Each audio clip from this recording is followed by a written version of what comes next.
જૂનાગઢ જિલ્લાના ગોંડલના ધારાસભ્યના પુત્ર દ્વારા અનુસૂચિત જાતિના યુવાનનું અપહરણ કરી માર મારવાની ઘટનાના વિરોધમાં સુરતમાં આવેદનપત્ર આપી રજૂઆત કરાઈ હતી.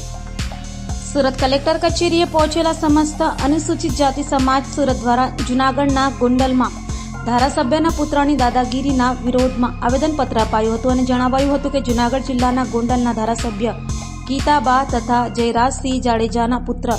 ગણેશ જાડા દ્વારા અનુસૂચિત જાતિના યુવાન સંજય સોલંકીને ફિલ્મી ઢબે બંદૂકની અણીએ અપહરણ કરી જઈ નિવસ્ત્ર કરી માર મારવામાં આવ્યો હતો.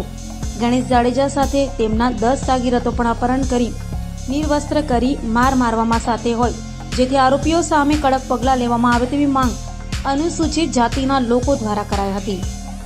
સુરત શહેર કલેક્ટર સાહેબને એ રજૂઆત માટે કરવા આવ્યા હતા કે જૂનાગઢમાં અમારા અનુસૂચિત જાતિ સમાજના પ્રમુખ રાજુભાઈ સોલંકીના પુત્ર સંજયભાઈ સોલંકીનો ફિલ્મી ઢબે ગોંડલના ધારાસભ્યના પુત્ર એવા ગુંડા તત્વે એવા ગણેશ જાડેજાએ ફિલ્મી ઢબે કનપટ્ટી પર બંદૂક તાણી અને એમનું અપહરણ કર્યું હતું, નિવસ્ત્ર કરી ઢોરમાર માર્યો અને જાતિ વિશે ગાળો આપી અને તમારી આખી કોમ છે, આખી અનુસૂચિત જાતિ સમાજ એ અમારું કંઈ